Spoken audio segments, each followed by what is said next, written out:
할렐루야, 주은총 목사와 함께하는 영성 산책 시간입니다.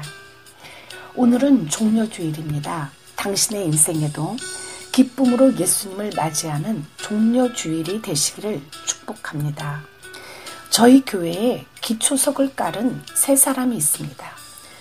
두 사람은 두 분 다 나이가 똑같습니다. 7학년 5반이죠. 한 분의 성함은 송경자 목사님이십니다. 어느 날 어떤 분이 제게 이러한 말씀을 하셨습니다. 목사님, 저기 송 목사님 참 대단한데요. 자기도 목사라서 자기 목회를 하고 싶은데도 불구하고 자신의 야망의 날개를 다 잘라내고 자신의 딸 정도 되는 목회자가 있는 교회에 와서 이렇게 자신을 부인하고 기도의 제물로 드려지다니 참 멋있고 존경스럽습니다. 그렇습니다. 자신의 자아를 부인하고 자존심을 버려야지만 주님의 몸된 개척교회에 와서 기도를 할 수가 있지요. 그런데 사랑하는 목사님은 1년 내내 늘 십자가 앞에 엎드리며 기도의 단을 쌓으셨습니다. 그런데 참 눈에 띄는 특이함과 아름다움이 있었지요. 그것은 주일원금 봉투에 쓰여진 기도 제목이었습니다. 다른 사람들은 늘 자신의 소원을 아뢰는 것이 주였다면 송 목사님은 1년 내내 똑같은 기도 제목으로 끈질기고 간절하게 하나님께 들고 나아갔습니다. 헌금 봉투에다 첫 번째로 적은 것은 늘 한결같이 주님의 보혈, 예수님의 피였습니다. 두 번째는 항상 나라와 민족과 이 땅의 교회들과 선교사님들을 위한 기도들을 간절하게 써서 올려드렸습니다. 저는 그 기도가 너무나 아름다워서 법궤에 아론의 쌍난 지팡이와 십계명과 만나를 보관하였듯이 송 목사님이 올려드린 헌금 봉투를 상자에 넣어서 유산처럼 보관하며 간직하고 있습니다. 그리고 예수님께 이렇게 기도를 올려드렸지요. 주님, 제가 송 목사님의 기도를 유산으로 받겠습니다. 비록 미천한 보리떡 5개와 작은 물고기 2마리로 5,000명을 먹이고도 12강주리가 남은 것처럼 한국의 개척교회와 주의 종들, 선교사님들을 섬길 수 있도록 축복하여 주옵소서. 또 한 분의 7학년 5반의 목사님이 계십니다. 많이들 아시지요? 바로 75세 김희수 목사님이십니다. 솔직히 7학년 5반이면 이제 안주하고 싶고 자식들과 함께하며 삶을 평안하게 돌아보고 싶은 그런 시간들입니다. 그래서 감히 저는 권유를 할 수가 없습니다. 김희수 목사님께서 75세 연세에 저희 교회를 왕복 5시간이 걸려서 오십니다. 세상에나. 그런데 이제 자식들에게 나 딱 10년만 내버려두라. 주일 좀 하게 하시면서 교회 옆으로 이사를 오시겠다고 집을 계약하셨습니다. 모세가 애굽의 왕자로 살기보다 이스라엘 민족들과 고생하기를 더 좋아하고 결단한 것처럼 아브라함이 나이 75세에 고향과 친척과 아버지의 집을 떠나 하나님이 지시한 땅으로 간 것처럼 김희수 목사님이 작년에 목사 안수를 받으시고 하나님의 일꾼, 하나님의 종으로 그 길을 떠납니다. 부디 응원해 주시고 중복 기도해 주시기를 간절히 부탁드립니다. 오늘 이 시간에는 두겔로와 디모데를 잠시 살펴볼까 합니다. 사도 바울이 디모데후서를 기록할 당시에는 로마 황제 네로에 의해 그리스도인들에 대한 대대적인 박해가 가해지던 참으로 암울한 때였습니다. 이런 와중에 수많은 성도들이 옥에 갇히기도 하고 처형장의 이슬로 사라져가기도 했으며 또는 원형 경기장에 끌려나가 굶주린 맹수의 먹잇감으로 최후를 마쳐야만 했었습니다. 따라서 당시 예수를 믿는다는 것은 곧 죽음을 각오하고 순교를 선택하는 일이라 할 정도였습니다. 물론 십자가가 없는 면류관을 소망하는 사람들도 있었지요. 어떤 사람들은 처참한 죽음을 두려워한 나머지 신앙을 버리고 세상으로 나아간 자들도 생겨났습니다. 아시아 출신 신앙이었던 부겔로는 바로 이 배교의 반열에 섰던 사람이었지요. 부겔로라는 사람을 들어봤나요? 네이버 지식백과에 부겔로라고 한번 쳐보십시오. 그러면 다음과 같이 소개되어 있습니다. 도망자, 망명자란 뜻, 소아시아 지역의 기독교 지도자 중 한 사람, 감옥에 있는 바울을 버리고 떠나간 신실하지 못한 사람. 바울을 떠난 이유에 대해 혹자는 바울의 사상과 맞지 않아서, 혹자는 죄인된 바울과 가까운 관계가 되는 것을 꺼려했기 때문이라고 합니다. 아무튼 바울로 인해 오는 박해나 억압을 피해 달아난 부겔로의 처사는 수시로 로마 감옥에까지 찾아와 바울의 신실한 수종자 역할을 한 에베소의 오네시보로와 극명한 대조를 이룹니다. 라고 네이버 지식백과에 나와 있습니다. 성경 디모데후서 1장 15절부터 17절까지는 다음과 같이 기록을 하고 있습니다. 아시아에 있는 모든 사람이 다 나를 버린 이 일을 네가 아나니 그 중에는 부겔로와 허모게네도 있느니라. 에베소 교회는 바울이 제3차 선교 여행 중 무려 3년간에 걸쳐 에베소에 머물면서 온 정열과 심혈을 기울여서 세웠던 교회였습니다. 이 에베소 교회는 사도 바울이 그 어느 곳보다 더 큰 애정과 사랑과 열심을 쏟아부었던 곳이라 해도 과언이 아닐 것입니다. 그 에베소 교회 출신이 바로 부겔로였죠. 부겔로는 바울로부터 많은 사랑과 애정을 받은 사람이었습니다. 하지만 부겔로는 의리와 친분을 쉽게 버렸습니다. 로마의 네로 황제에 의해 주도된 기독교 대박해가 본격화되자 그들은 자신들의 아름다운 교회를 위한 성김과 봉사의 자리를 박차고 안전할 것만 같은 세상으로 발길을 옮기고 말았죠. 바울은 부겔로와 허모게네라는 두 인물을 지칭하면서 그들이 신앙에서 떠난 것이 개인적으로 매우 서운한 일뿐 아니라 교회적으로도 매우 충격적이고 큰 상처를 안게 된 사건임을 넌지시 소개하고 있습니다. 부겔로라는 이름 속에는 망명객이라는 뜻이 담겨져 있습니다. 그는 그 이름에 걸맞게 하나님의 나라에서 세상 나라로 망명해 갔죠. 그가 이처럼 쉽게 신앙을 포기한 것은 그의 믿음의 심지가 약했기 때문입니다. 저 절벽 위에 소나무 같은 끈질기고 깊은 신앙의 뿌리를 지닌 자만이 환란의 폭우를 능히 견뎌낼 수가 있습니다.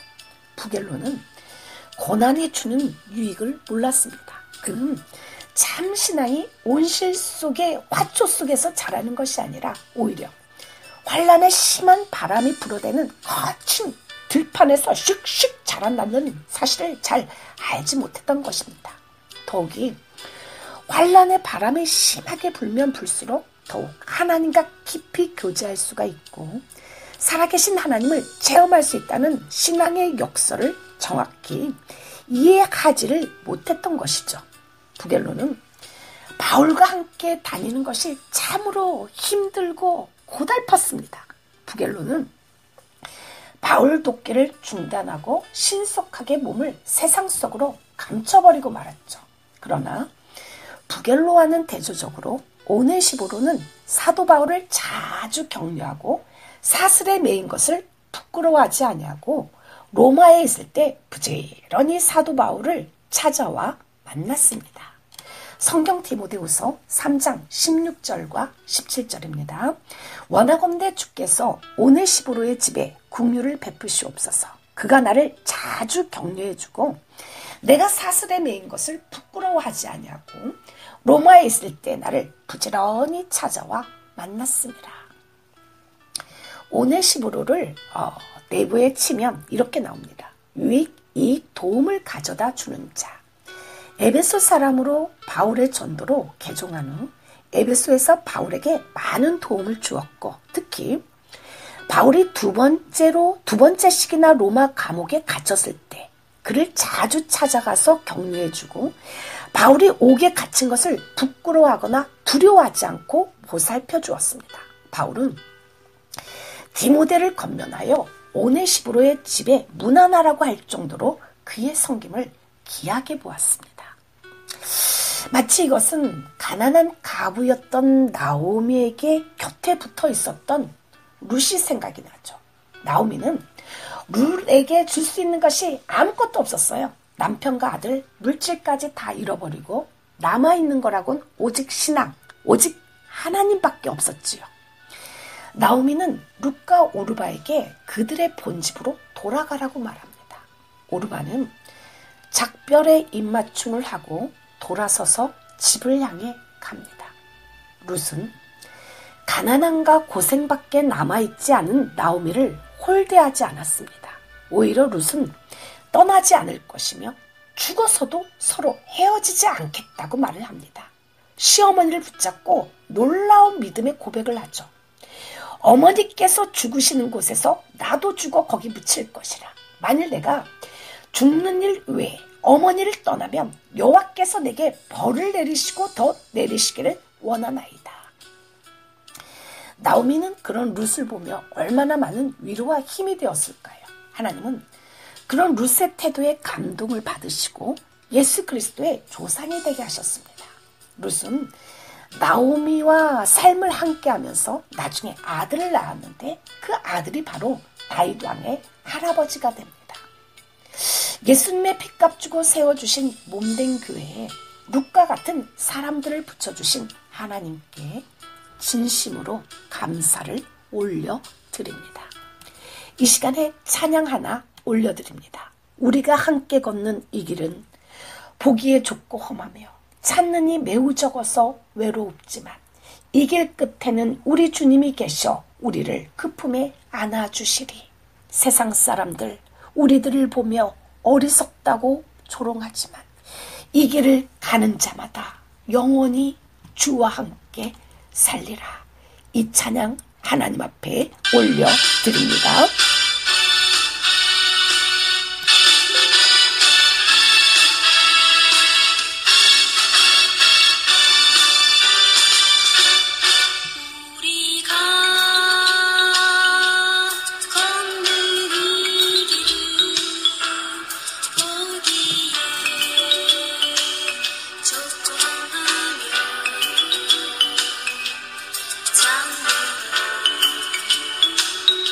매우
할렐루야.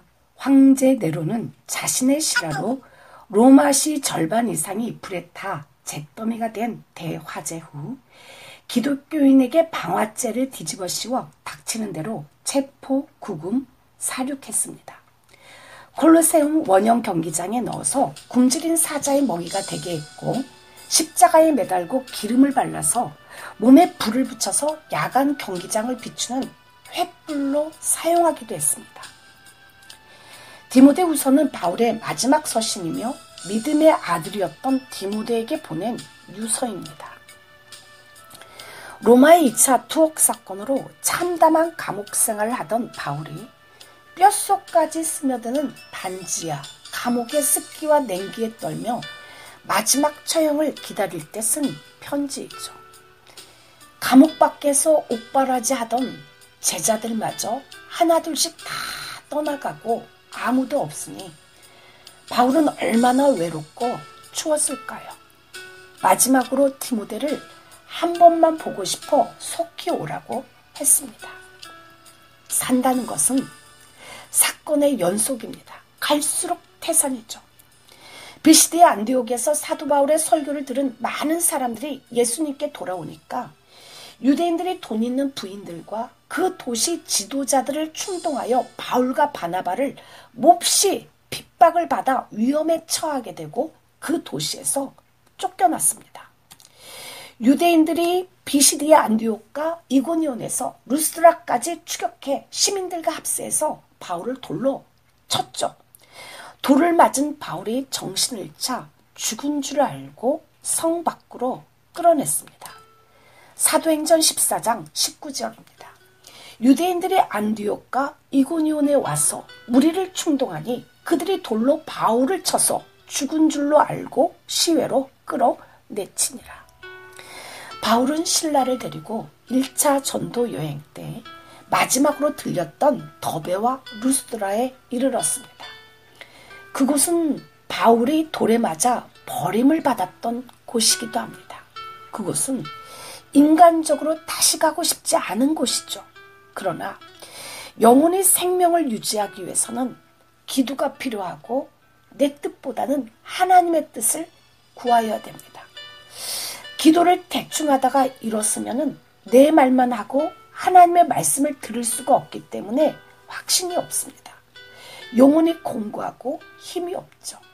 확신한 일에 구하려면, 확신을 가지려면 깊은 기도가 있어야 됩니다. 사랑 안에 두려움이 없고 온전한 사랑이 두려움을 내쫓나니 두려움에는 형벌이 있음이라. 두려워하는 자는 사랑 안에서 온전히 이루지 못하였느니라. 무릇 하나님께로부터 난 자마다 세상을 이기느니라. 세상을 이기는 승리는 이것이니 우리의 믿음이니라. 항상 그랬듯이 사도 바울은 그리스도의 복음을 위한 것이라면 자신의 생명이 죽는 것도 두려워하지 않았습니다. 돌에 맞아 죽을 뻔한 그곳, 그 루스드라에서 디모데를 만났습니다.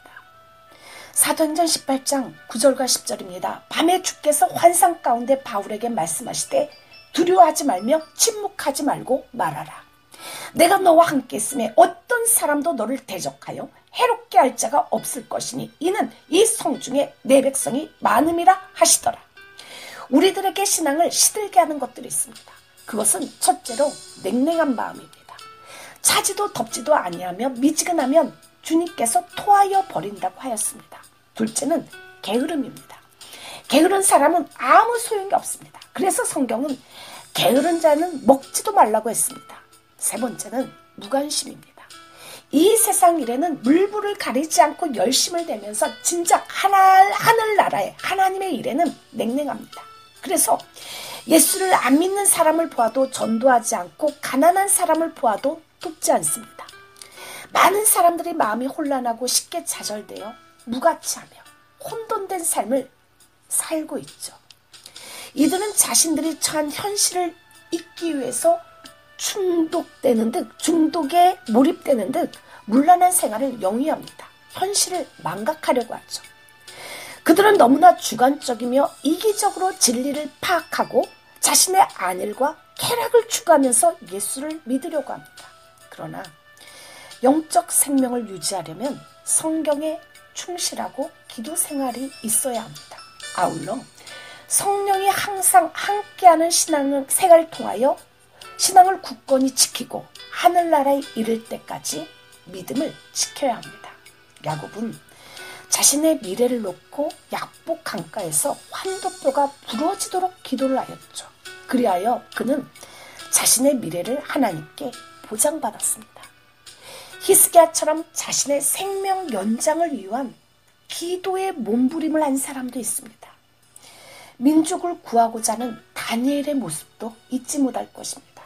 예수님께서도 12 제자를 택하실 때도 산에 가서 밤새도록 기도를 하였습니다. 그리고 나서 제자들을 선택했죠. 당신도 기도를 하고 무엇을 선택할 수 있기를 축복합니다. 예수님은 십자가의 고난을 통하여 구속사업을 성취하기 전에도 겟세마네 동산에서 피땀을 흘리며 기도하며 준비를 하였습니다. 피땀을 흘리는 기도가 있었지요. 그리고 죄인들을 용서하시는 놀라운 사랑을 이루셨습니다. 사도 바울은 돌에 맞아 죽을 뻔했던 그 루스드라에 다시 가서 믿음의 아들 디모데를 만나게 되는 계기가 되었습니다. 디모데는 사도 바울의 가르침에 마음을 열었죠. 디모데는 자신이 바울을 따른다면 루스드라 사람들이 반대할 것이며 자신의 아버지도 반대할 것을 알고 있었죠. 하지만 디모데는 그런 압력에 굴하지 않고 떠났습니다. 사도 바울과 함께 여행하는 삶을 시작했죠. 디모데의 믿지 않는 아버지는 그런 아들의 모습에 망연자실했을 것입니다. 디모데의 어머니와 할머니는 어땠을까요? 그들은 대견해하고 활짝 웃으면서 주의 길을 떠나는 젊은 디모데를 위해서 축복하였을 것입니다. 이 시간에 찬양, 너의 가는 길에 주의 평강 있으리, 평강의 왕 함께 가시니, 너의 걸음걸음 주 인도하시리, 주의 강한 손 널 이끄시리, 하나님 앞에 올려드립니다.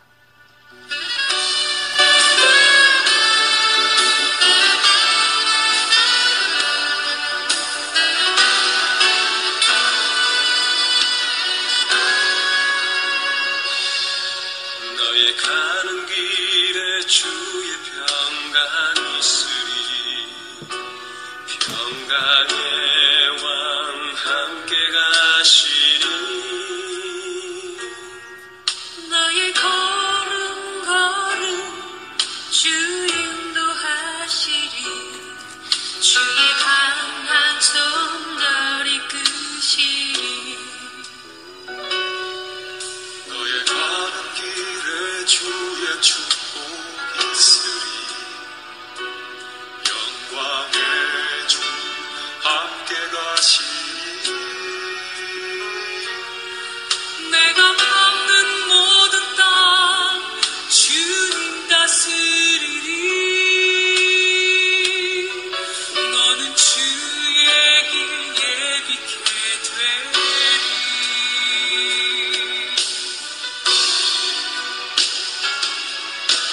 주님 나라 위하여 길 떠나는 나의 형제여, 주께서 가라시니 너는 가라, 주의 이름으로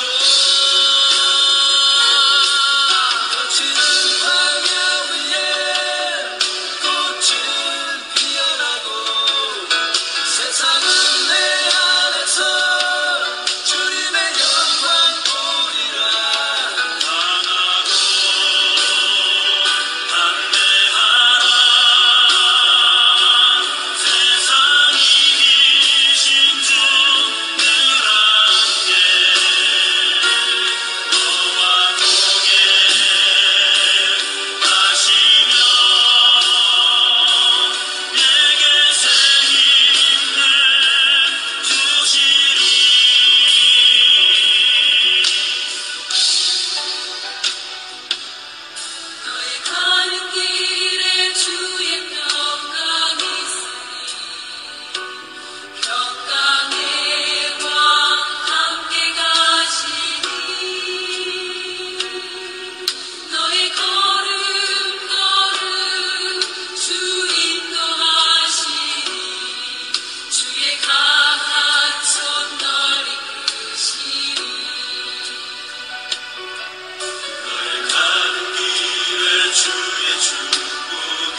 할렐루야. 디모데후서 3장 15절에는 또 어려서부터 성경을 알았나니 성경은 능히 너로 하여금 그리스도 예수 안에 있는 믿음으로 말미암아 구원에 이르는 지혜가 있게 하느니라 라고 하였습니다. 디모데후서 1장 5절에 보면 디모데에게는 거짓 없는 믿음이 있었다고 했는데 그 믿음은 외조모 로이스와 어머니 유니게 속에 있는 믿음이라고 했습니다. 디모데는 어려서부터 유대인이었던 외할머니와 어머니에게서 성경을 잘 배웠고 외할머니와 어머니의 신앙을 따라서 예수님을 그리스도로 믿는 믿음도 가졌던 사람입니다. 또한 디모데는 진리의 복음을 바르게 전하는 사도 바울을 스승으로 모시고 배울 수가 있었습니다. 그래서 확신을 가지고 끝까지 믿음을 지키고 복음을 전하는 목회자로 살 수가 있었던 것이죠. 영적 성장의 첫 단계는 위로부터 내려오는 햇빛과 같은 성경을 섭취하는 것입니다. 맛있게. 성경은 오늘날 우리에게 내려주는 만나와 같은 것이죠. 만나가 이스라엘 민족의 육적인 양식이었듯이 성경은 우리에게 주시는 영적 양식입니다.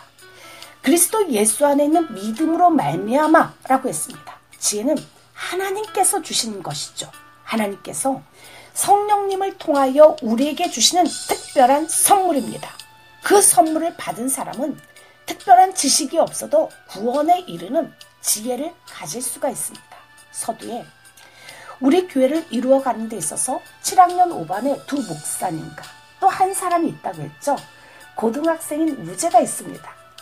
우재는 교회가 세워진 뒤로 2년 동안요. 성경을 읽는 것을 멈추어 본 적이 없습니다. 우재는 매일 성경을 한 장이라도 읽지 않고서는 잠자리에 들지 않았습니다. 라고 고백하였죠.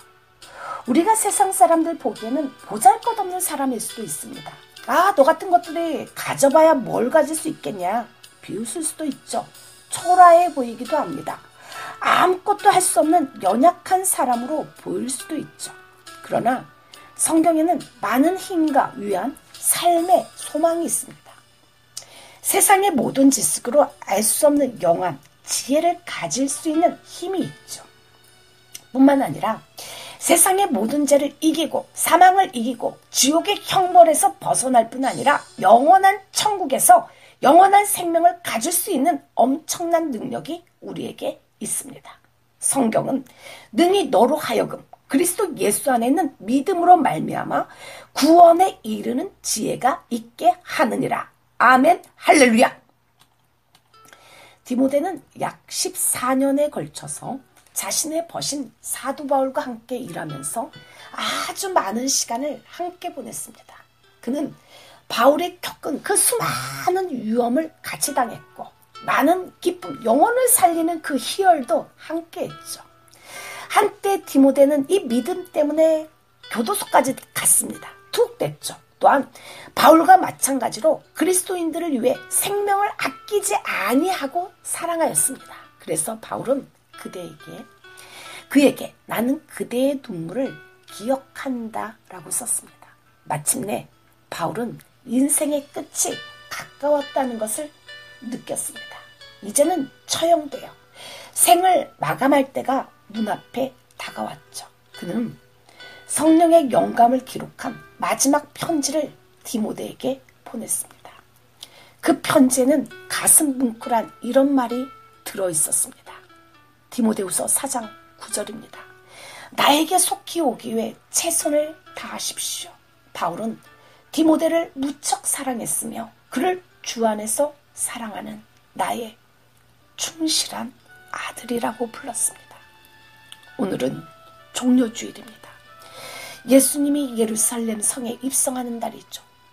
예수가 나귀를 타고 예루살렘에 입성할 때 군중이 종려나무 가지를 흔들며 자기 코독과 밭에서 벤 나뭇가지를 길에다 폈습니다. 그리고 소리를 지르며 호산나 찬송하리로다. 주의 이름으로 오시는 이여 찬송하리로다. 가장 높은 곳에서 호산나 하더라 라고 기쁨으로 맞이했습니다. 당신의 인생에 세상 일이 고달퍼서 벌어먹기에 바빠서 아이를 키워야 돼서 해야 할 일이 많아서 이러한 이유로 예수님을 귀찮아하지 말고 당신의 인생에서 다시 가장 즐거운 마음으로 예수님을 환호하는 진정한 당신 인생의 종료 주일이 되기를 축복드립니다. 주님, 인생의 고난과 역경의 시기에 삶이 힘들다고 부겔로와 호모게네처럼 떠나지 말게 하시고 디모데처럼 나오미의 곁을 지키던 룻처럼 예수님의 곁을 지키게 하옵소서. 내 인생의 최고의 가치는 예수님입니다. 내 인생 최고의 축복은 예수님 당신입니다. 종료 주일을 맞이하여 내 인생이 다시 한 번 더 예수님을 최고의 사랑으로, 최고의 가치로, 최고의 우선순위로 섬기게 하여 주시옵소서. 예수 이름으로 기도를 올려드립니다. 아멘. 이 시간에 찬양 고백, 어느 날 다가온 주님의 이름을 부를 수 없었어요. 뜨거운 사랑을 느꼈지만 부를 수 없었어요. 이루지 못할 작은 가슴, 주님의 사랑은 너무 커요. 부서지고 낮아져도 주님 앞에 설 수 없었어요. 오늘도 찾아온 주님의 이름을 불러봅니다. 부를수록 다정한 주님 모습 가만히 안아봅니다. 이 시간에 마지막으로 하나님 앞에 올려드립니다.